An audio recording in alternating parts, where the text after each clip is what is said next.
It's a great pleasure to introduce you and an honor to introduce you today. So, Dr. Andrew Benton.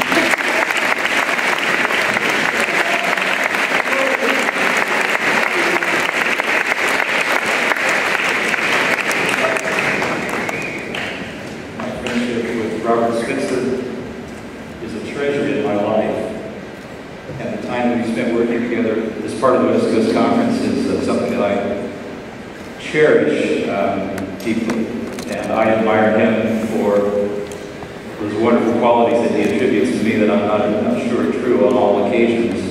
Particularly we were losing to Gonzaga, which was routine, I might add. But my association with this good man is a source of great pride for me, as is the opportunity to come and speak to you. Today, I have a long drive coming down here, and a good thing about a long drive is it tends to clear one's mind. And I wrote a perfectly good speech. It's sitting right there. And I decided not to give it. I told Michelle O'Reilly that it just didn't seem to be that that's what you'd want to hear from me. And the reason I came to that conclusion is because we are all people of deep faith. And as such, I feel like I can speak with you at a different level than I could if I were going to a secular high school, or to another college, or Terry or whatever. I just feel like I can speak with you at a personal level. So I hope you don't mind that. I'm going to tell you stories from my life, generally around the theme of some things that I've learned since high school. And I'm not going to go on terribly long, but I hope some of the things that I say will resonate with you. Christian education changed my life. Period. Exclamation point. Christian education changed my life. I've always been a person of faith. My parents raised me in that way. I did not have the opportunity to go to school like this one. I went to public school. But when I went to college, something told me that I needed to be in a different environment, so I went to a Christian university. And that's where I met. I fell in love with my wife. That's where I began my career in higher education. I thought at one point in time that I was going to be a lawyer. And indeed, I received a law degree and I practiced for a time. But something kept calling me back to Christian higher education, and eventually to Pepperdine University. And today, 38 years into my career, seems like such a long time, 38 years into my career, I think how much better my life is, as opposed to anything that I could have planned for myself. God has been very present in my life, and I think in quiet moments, He has led me to do good things, including giving myself to Christ and to Christian higher education. So, what I decided to do, rather than give you a speech that I wrote last week, is I want to talk to you about some things that I've learned about myself through the years. And I started thinking about these things when a series of events happened about 3 years ago, when the country was in great economic turmoil. Most of you are too young to fully feel that, but believe me, your parents know what I'm talking about. The school knows what I'm talking about. 2008. It's like the struts were knocked out from under our nation economically. And I received a letter out of the blue from one of my former students. His name is Heather Hagee. She's from the Central Valley. And Heather wrote me a letter in her own hand. She said, "Dear Andy," I like my students to call me Andy. She said, "Dear Andy, I want you to know that you are enough, period." And I read that sentence once and I read it 3 times. You are enough. She goes on to say, if you never build another building, if you never raise another scholarship, if you never win another national championship, if you never, she kept listing things that she thought that I had a hand in. She said, you don't have to do any more because you and Pepperdine are already enough. Because I came to your school, I met my husband, we began our life together, we have 3 beautiful children, I've had a career along the way, my life is so full. And I owe Pepperdine so much. You are enough. You've been enough in my life. You've made a difference in my life. And I needed that because we were in difficult straits. Not Pepperdine necessarily, but the nation was in difficult straits, and we had to wonder, what's next? Where's it going to go from here? Story number 1. Story number 2. I am in Texas raising money outside of Tyler, Texas. I need to get back into Dallas for an appointment. It's a cold January morning. I get in my car, head up the highway, I hurry down the up ramp to get on the highway, and out of the corner of my eye, I see a man and his daughter standing alone. It was cold January morning. I don't generally pick up hitchhikers. It's been a long time since I picked up hitchhikers, but I thought, I need to find out if they're okay. So I backed my car down the on-ramp, which is not a good thing to do. And I rolled out the window and I said, "Are you okay? Can I help you?" And the man then started talking very rapidly that he'd run out of gas. His daughter told him he was going to run out of gas, and he had to get into town to get her to contact with us so she could get on to junior college. And he just told me his whole life story in about 90 seconds. I said, "Well, get in. I'll take you to get gas." He said, "You do that?" I said, "Absolutely, I will." So they get in the car. His daughter sits in the front seat. He sits in the back seat. And I know he doesn't have a seatbelt on because he's got his head between his daughter and me. It's like he's in the front seat with us. And he continues to talk blue streaks, as he used to say. Tells me everything that's happened to him. He was a forklift operator at Kmart, lost his job. His wife had left him. His daughter was in junior college. He was very proud of her. He didn't know where he was going to get his next job, and on and on and on. So we get to the gas station. He goes in to pay for the gas, get a can for the gas, and his daughter hasn't said a word, not a word. And so I look over at her and I say, "Are you okay? Are you okay?" And she said, "Well, it's hard." She said, my mother left. I still don't know why. I sort of blame myself. She said, "My father's lost his job, but we're getting by." And she said, "You know, even though it's been hard, I still have my daddy, and that's enough." The second time that word came to me. Enough. Third story. I get to know my students at Pepperdine very well. And Kirsten and Shay, by the way, when you come this coming fall, I hope to get to know you and have lunch in the cafeteria with you. So one of my all-time favorite students is Rachel Johnson. And she calls me Cartman because I drive a golf cart around campus. And I call her Rach just because I couldn't think of anything else to call her. So when she sees me, she says, "Hey, Cartman." I say, "Hey, Rach." So she graduates, I give her a diploma, she leaves, goes off to Dallas to do what I don't know. She comes back to town, she says, "You want to go to lunch, Andy?" I said, "I'd love to." So we go to a little cafe there in Malibu, and we're sitting there having lunch. I said, "Rach, what are you doing now?" She said, "Well, I work for Touch a Life." "What does that mean? What do you do? What does it mean to touch a life?" She said, "Well, I rescue kids from economic slavery." Wow. So tell me about that. She said, "Well, I just got back from Ghana. And what we do is basically parents who generally have several children will select one and will sell that child for $20. That's not a month, that's not a year. You sell a child for $20. The child then goes and works for the master on Lake Volta. And it's a lake where fishing is the primary activity, and it's also the primary economic activity of this particular region. So the children are then used to untangle the nets. So they go out with the fishermen on these boats, and they're told, get into there, untangle the nets, and don't come out until you've done that. Some of the kids don't come out. So Rachel goes out, and she has three basic arguments for why the master should let this child go with her to a relocation camp. And so she went out, she made the case, and the master said, "Okay, I actually think they probably paid his $20 back." And so she took Moses, who hadn't had a bath in a long, long time. I guess the lake water was enough.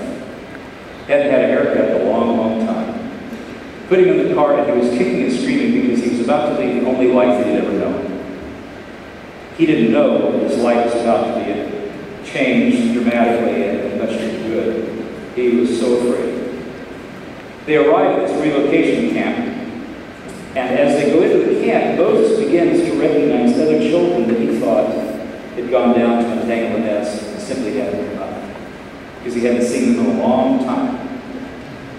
They gave him a bath, new clothes, a haircut, and a Tootsie Roll pie, which he'd never had. And Rachel, at the end of that day in Ghana, was sitting out on the west porch watching the sunset with the beautiful pinks and blues and greens in the sky in a rocking chair. And all of a sudden she felt a presence. And she turned around, and there was Moses. So she motioned to Moses Something else that he didn't really understand because no one had motioned to him like that in a long time. Finally, he got the picture. He came over, she lifted him up, put Moses in her lap, and held him and rocked him. And she said, you know, Cartman, as I was sitting there, watching the sunset, looking at the beauty of the sky, and I was holding Moses, I felt like there's so much that I need to do. There are so many children on the lake that I need to save. Then she said, and then I realized where I was and what I was doing and what I'd accomplished earlier that day, and it wasn't enough. There's that word again. So one of the things that I've learned since high school, since sitting in assemblies like this many, many years ago, is that we have enough in our lives. We have enough in our lives to do good. We have enough in our lives to feel fulfilled and even sufficient. You have enough. The question is, what are you going to do? The second thing that I thought about since having an experience a few years ago, a young boy, 6 years old, he died in a swimming accident in the Pacific Ocean. And we all gathered in a memorial service across the street from Pepperdine University, what we call Bluffs Park. And we worshiped together, we prayed together, we held hands, and then there was silence until a single, beautiful female voice began to sing a beautiful song. He will raise you up on angels' wings. And then all of us began to join in with her. We'd found the lyrics on the program, and so we sang with her. She started out alone. Her voice was beautiful, alone. But then we sang with her, and it was more beautiful still. And we sang that song, and we wept.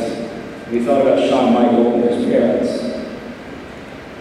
And I thought to myself, as I thought many, many times in difficult circumstances, how in the world do you get through something like that if you don't have faith? If you don't have community? And that's what I had at that moment. I had faith and I had the blessing of community. One should not go through this world alone. Jump forward a few years.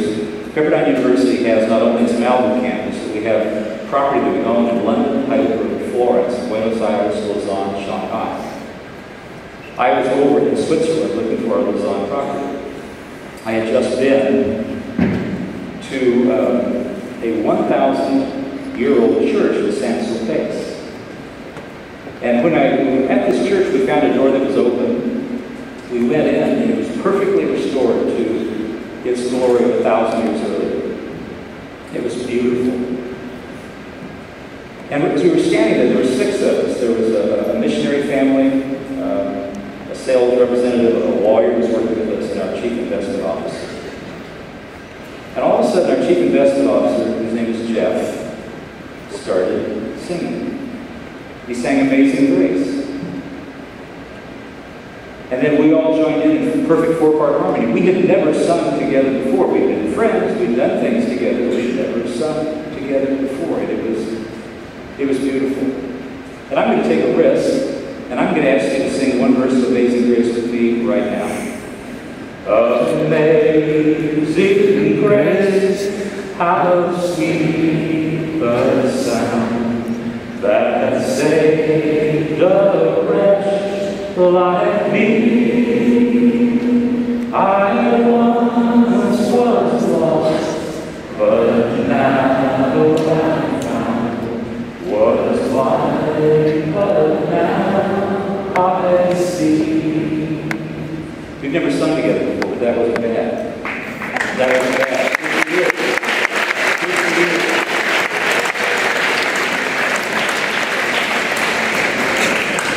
Life should not be lived alone in isolation. Life ought to be lived in community. Sing your songs with other people. First point, you are enough. Second point, live your lives in community.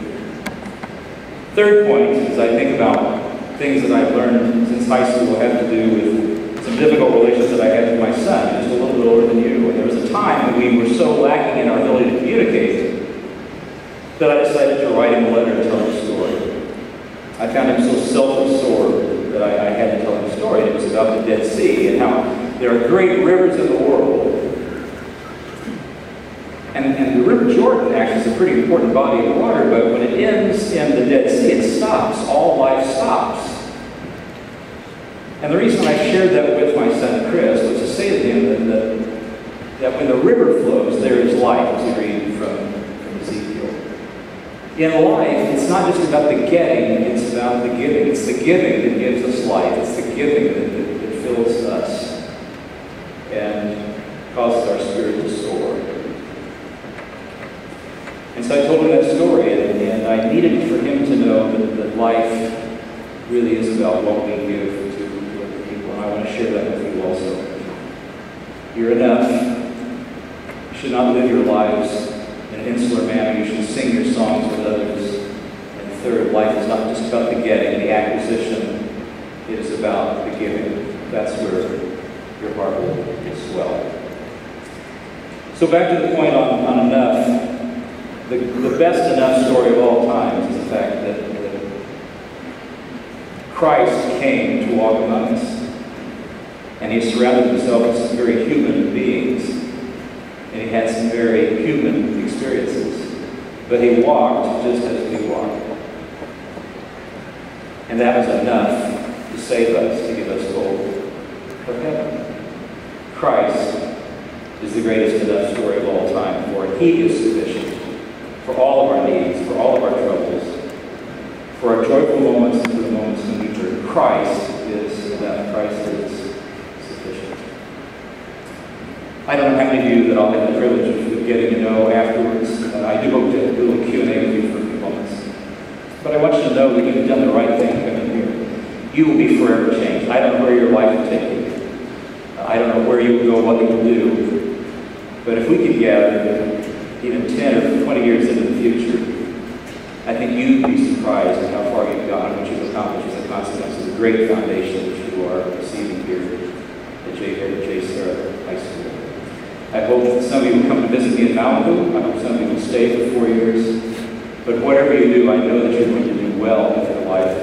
And I pray God's blessings on each and every one of you. God bless you. Thanks for listening.